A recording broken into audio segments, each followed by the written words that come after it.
Dictation शुरू होता है। एक बार की बात है, निराला जी लिखी हुई किताबें बेचने निकले।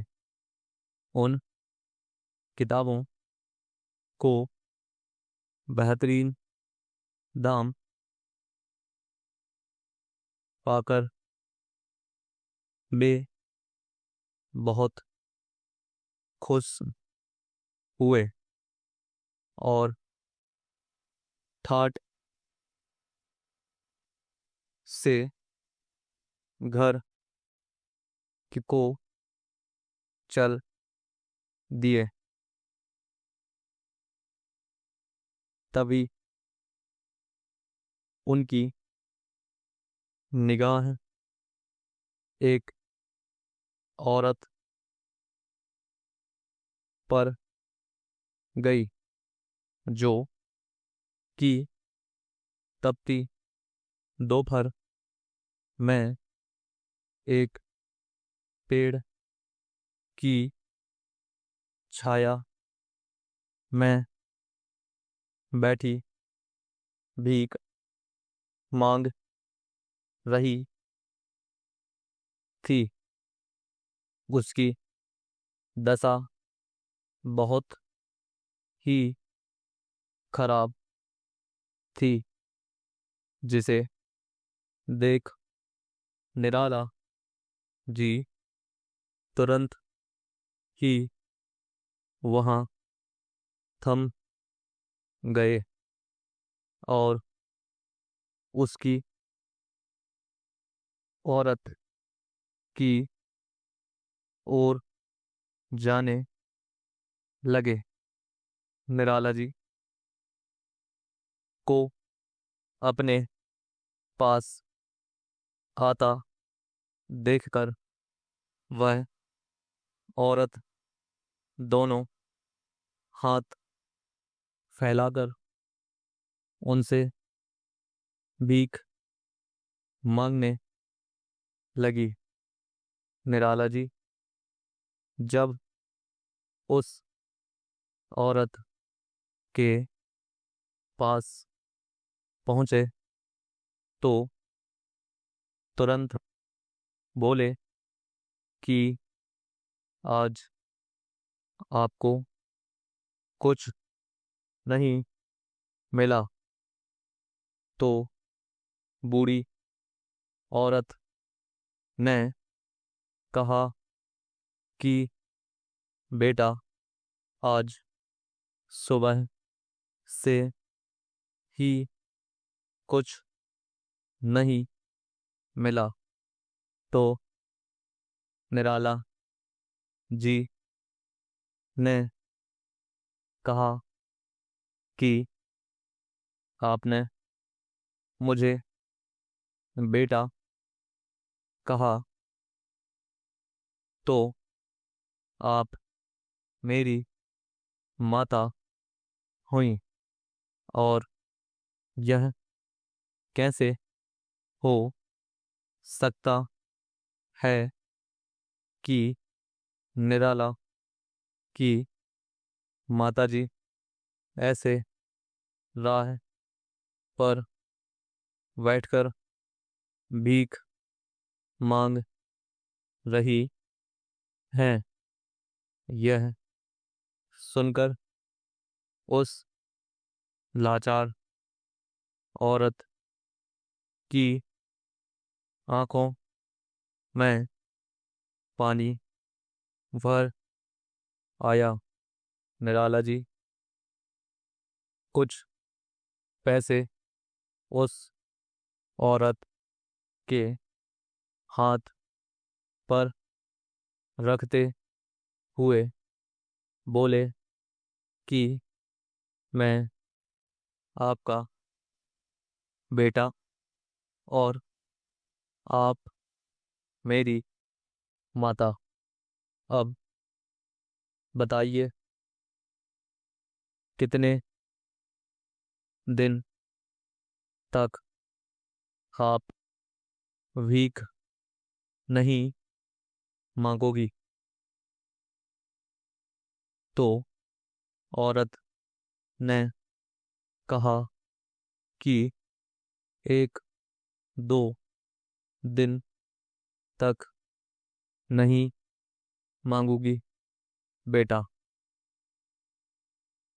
फिर निराला जी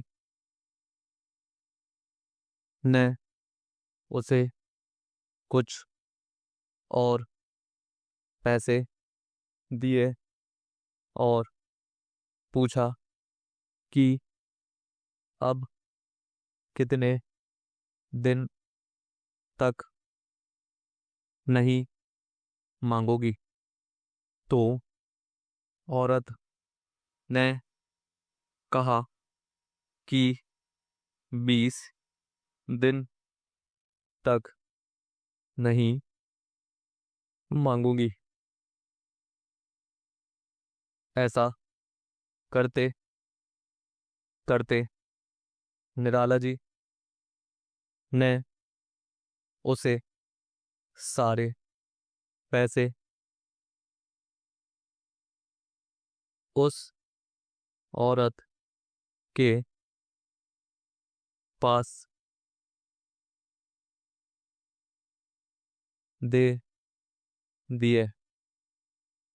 वह बस हर बार पूछते रहे और पैसे उस औरत की गोद में डालते रहे। यह सब एक राहगीर देख रहा था और दंग ही रह गया। वहीं दूसरी तरफ इतने सारे पैसे देखकर वह औरत भावुक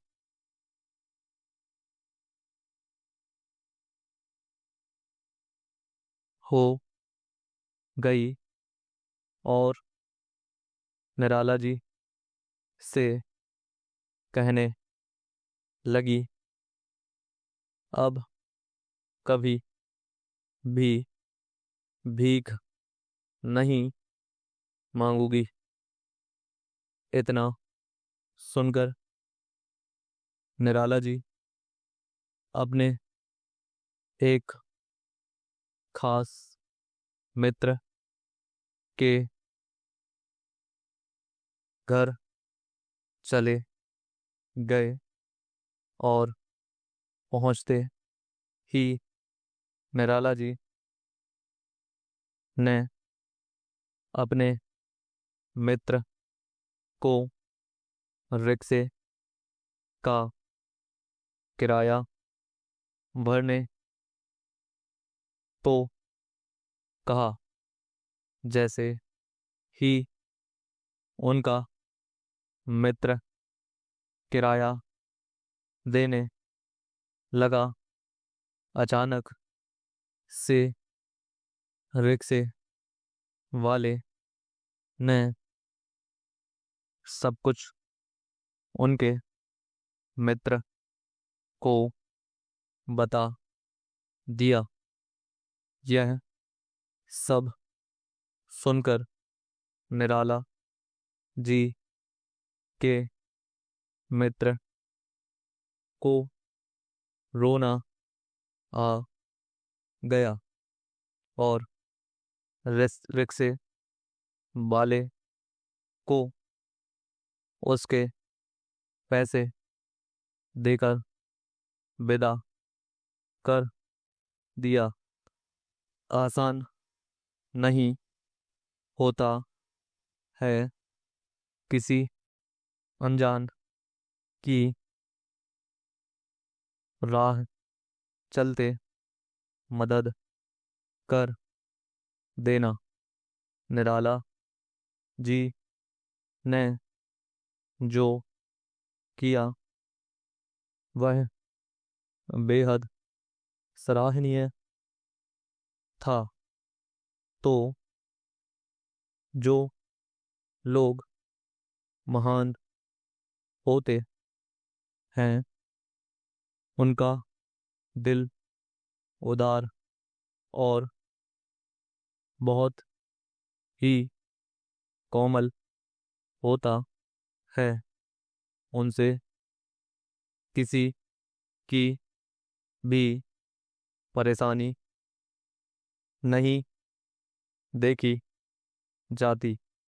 वे लोग दूसरों के सुख में ही अपना सुख देखते हैं। ऐसे लोग अपने पराये में कोई अंतर नहीं रखते हैं। वे सबको अपना परिवार ही मानते हैं। हम भी अगर लोगों की छोटी छोटी बातों में मदद कर दें तो दूसरों की खुशी का कारण बन पाएंगे और मानवता की नींव रख पाएंगे। पूर्ण विराम।